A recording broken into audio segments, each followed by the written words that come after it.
Salut à tous, c'est Benoît. Salut, c'est NRSS. Alors, on se retrouve aujourd'hui pour un vidéo test sur PC du jeu Trine 2 qui va donc sortir le 12 décembre. Non, sur le 7. Le 7. Ah, il Le était 7. avancé. Oui, le 7 décembre, donc sur PC. Bonne correction. Et donc, sur Mac. Sur PC, sur Mac et sur aussi le Xbox Live et Un le peu PSN plus tard, un peu dans le plus mois de tard. décembre. Voilà, donc c'est toujours développé par Frozen Byte, le Les développeur du Finlandais. premier épisode, le finlandais, tout à fait. Et donc il s'agira de la suite directe, vraiment une suite dans la pure tradition de la suite qui fait la même chose que le premier, mais en mieux. Avec cette fois-ci donc les mêmes personnages que l'on va retrouver tout au long de l'aventure. Donc voilà, le principe, ouais, c'est ça qui faisait la marque de fabrique, on va dire, du premier Trine. C'était qu'on se retrouvait avec 3 personnages qui ont des identités bien différentes. Donc là, moi, je contrôle Zoya. Là, on joue en coopératif. Hein. Exactement. Moi, je contrôle Zoya, qui est une petite voleuse. Toi, tu contrôles Amadeus, le magicien. Et le troisième perso, vas-y, fais-le apparaître. Le troisième perso, c'est le guerrier. Pontus. Voilà. Pontus, qui donc lui donne des coups d'épée. Donc on va vous détailler tous ces éléments de gameplay qui seront pas forcément de l'ordre de la surprise pour ceux qui connaissent déjà le premier épisode, dans une première partie contenu, avant d'envisager le gameplay et de finir sur la réalisation. C'est parti. Donc côté contenu, on va commencer évidemment par le commencement. Le contenu du jeu, c'est donc d'abord une campagne qui se joue en solo sur 13 niveaux. Donc c'est du puzzle, c'est là, donc on peut le montrer un peu l'exemple ici. Voilà le principe des puzzles, donc là il y a de l'eau qui coule. En basculant comme ça, elle va dans une direction La souche. Et elle va dans l'autre. Voilà. Et elle a des effets sur le décor qui permet ensuite... Là en l'occurrence de faire pousser des plantes. Voilà, de Bon, franchir. ça c'est le contenu de base, c'est le cœur du jeu on va dire, c'est des puzzles qui mélangent plateforme, réflexion, qui nécessitent en solo de faire cohabiter, enfin de changer comme ça le personnage pour un coup faire apparaître un cube avec son magicien, un coup l'utiliser pour faire avancer sa voleuse. Voilà, et en fonction des épreuves, donc on change de personnage. Voilà, en solo on doit changer de personnage pour prendre celui qui est le plus adapté à la solution qu'on a envie de trouver. Exactement. On va y revenir de toute façon dans le gameplay. Tout à fait. En coopératif, donc là c'est la deuxième partie du jeu, on a du coopératif en ligne ou du coopératif en local. Ça change strictement rien, le but est toujours le même. Les niveaux aussi. Voilà, les niveaux aussi, c'est les mêmes que solo, tout à fait, ça c'est important. Et donc le but, ça va être simplement de prendre les 3 personnages, ou les 2 si on joue qu'à 2, en même temps, pour comme ça profiter des avantages de chacun, et donc résoudre les problèmes de manière beaucoup plus évidente, parce que là par exemple, voilà, si j'avais été en solo, il aurait fallu que je change mon perso pour prendre le guerrier, parce que c'est évidemment le plus indiqué quand il est question de combat, alors qu'en multi, en coopératif, moi je reste avec ma magicienne, ma voleuse plutôt. Tu fais de la gestion à l'arrière. Voilà, je peux couvrir un peu mon guerrier, pendant que le guerrier bâche les ennemis au corps à corps, de manière assez tranquille. Là maintenant, je prends le magicien, je me balade, donc voilà. L'idée, ce qu'il faut bien retenir au niveau du contenu, c'est qu'il est assez important de faire le jeu d'abord en solo, pour ne pas se gâcher la surprise, ne pas se gâcher les énigmes, entre guillemets, parce qu'une fois qu'on va les avoir fait, vas-y, grimpe dessus, grimpe sur mon cube. Yep, ah tu peux me soulever, c'est vrai. Voilà, je vais te soulever. Voilà. Ça c'est quelque chose qu'on fait en solo, qu'on fait en multi plutôt, mais qu'on ne peut pas faire en solo. Et donc, vas-y, on va prendre l'autre sur la droite, à gauche. Et donc voilà, vaut mieux faire d'abord en solo pour avoir le jeu, on va dire, le plus difficile, ou en tout cas le plus riche, où les le épreuves plus demandeur. Ouais, tout à fait, où les épreuves de franchissement sont réellement présentes. Où Plutôt de se gâcher le plaisir en faisant d'abord en coopératif, parce que là, évidemment, on pourra quand même le faire en solo, mais on aura un peu perdu la surprise. Exactement. Non, il faudra que tu tires dessus pendant que je suis sur la caisse, moi, en fait. Hop. Je vais remonter dessus, voilà, mais attends 2 secondes. Alors là, on voit bien précisément que le gameplay A2 Donc maintenant, tire dessus. offre des Relâche-le, facilités. voilà. Offre des facilités. Non, Alors, ça tire sur l'autre. Tire sur l'autre. Alors attends. Attends, je sors, moi. Toi, tu la laisses grimper. Ouais. Voilà, maintenant tu vas attendre 2 secondes. Tire dessus. Non, ça va pas marcher comme ça. Celle-ci est assez. Ouais, ça va pas marcher comme ça. assez- On va faire encore plus simple, on Ouais. va faire le classique. Saute dessus. Ah voilà. Voilà, Voilà, c'est l'exemple type de la situation qui se gâche un peu le plaisir parce que. Et voilà, il est arrivé. Moi, même Donc, phase ici en solo, j'avais eu quelques soucis, j'avais dû bricoler un saut avec le magicien. Donc on y reviendra de toute façon avec le gameplay pour vous montrer quelques astuces. Mais ce qu'il faut retenir du solo aussi, c'est qu'il y a beaucoup. Du jeu d'ailleurs, le même, des puzzles, c'est qu'il y a énormément de puzzles, de petits bonus cachés, de petits machins à découvrir qui complètent pas mal la durée de vie. Exactement. Parce qu'il faut bien reconnaître qu'avec les 13 niveaux de base, tout bonnement, on en a à première vue, on peut dire pour une dizaine d'heures maximum. Certains vont trouver que c'est un petit peu court. Si tu voulais bien éviter de faire l'andouille pendant que j'essaie de grimper sur mon cube, j'y arrive pas d'ailleurs. Ça va pas être évident. Allez, grimpe là, toi. Hop.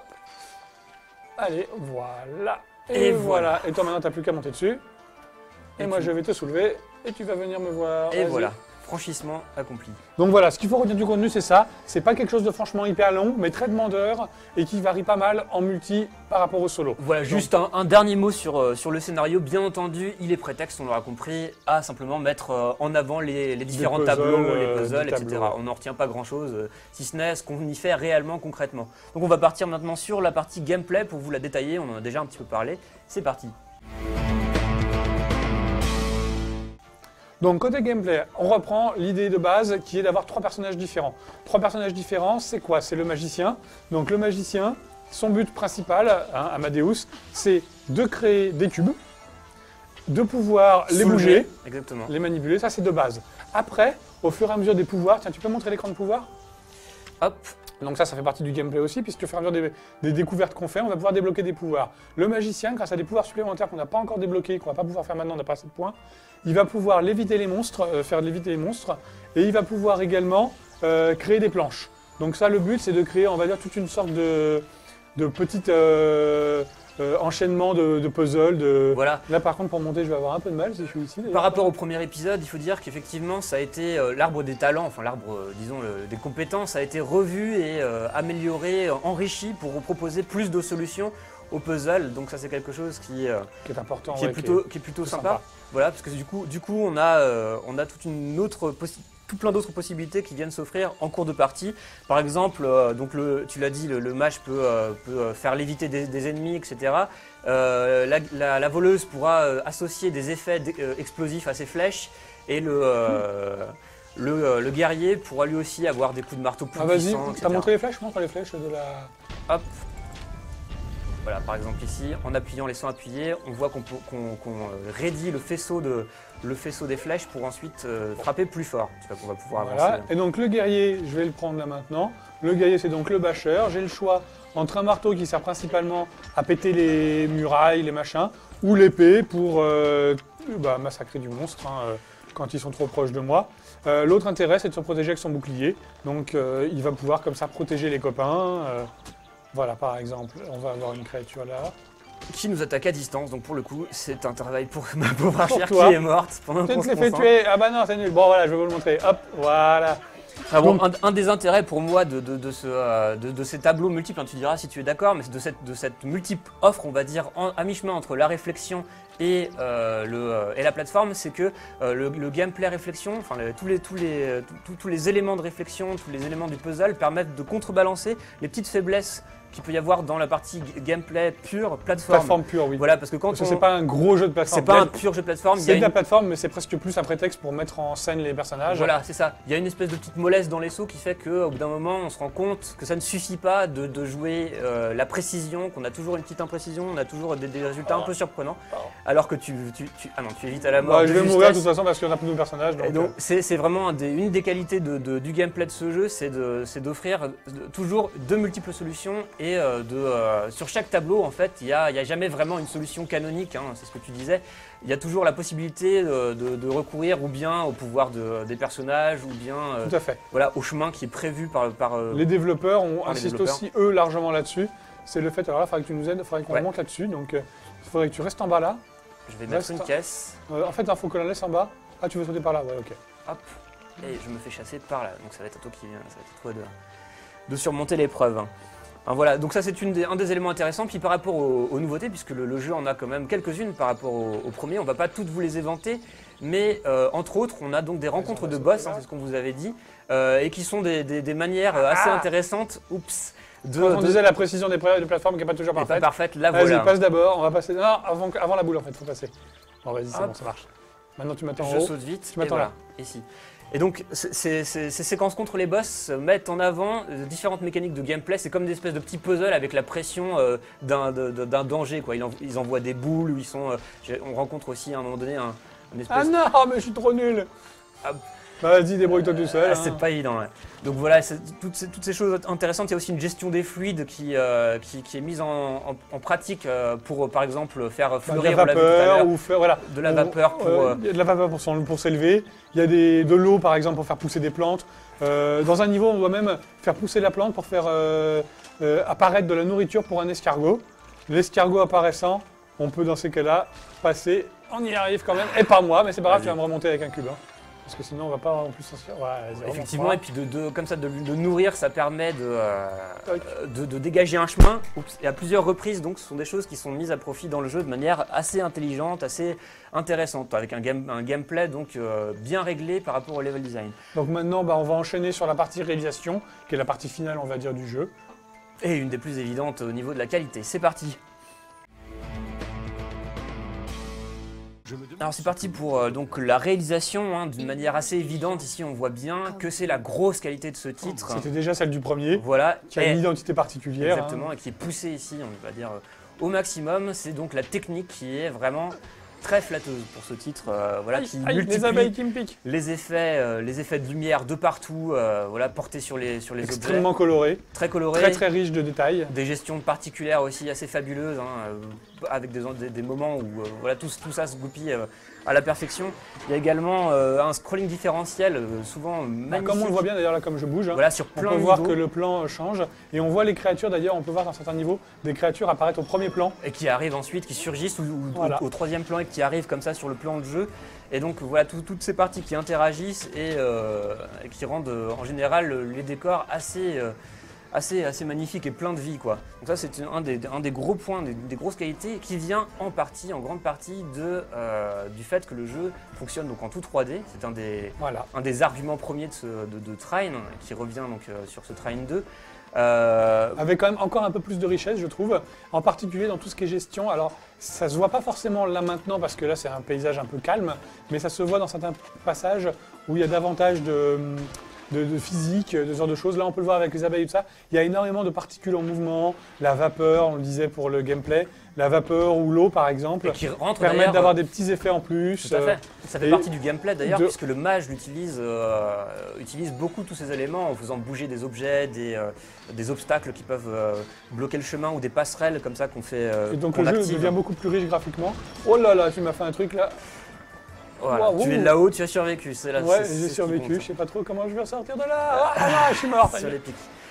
Et bon, par contre, ça, c'est aussi un des points sur lequel le jeu gère vraiment bien son affaire, c'est sur le plan de la direction artistique. Alors moi personnellement, je la trouve assez chargée, un peu trop à mon goût, mais on peut pas nier qu'il y a eu un gros bah, travail de fait. Chargé, c'est évident, mais comme je disais, en fait, c'est vraiment le côté avoir une identité particulière. Ils ont, à mon avis, alors après, bon, c'est affaire de goût, hein, comme je disais, mais ils ont réussi à avoir quelque chose qui fait que, bah voilà, on reconnaît Trine 2, c'est un jeu de plateforme puzzle qui ressemble à aucun autre. Voilà, tout à fait. Et puis avec donc en même temps quand même un effort permanent sur chaque tableau. Sur chaque animation, les Sur- personnages, tu vois, sont pas mal animés. Ouais, tout à Les fait. petites créatures, on bouge bien. Et les tableaux sont faits en général pour que l'arrière-plan, là on le Bien, voit les moins, petits mais gobelins, l'arrière-plan se compose avec le premier plan. Ça crée régulièrement des espèces de petites vignettes clichés de fantasy assez magnifiques.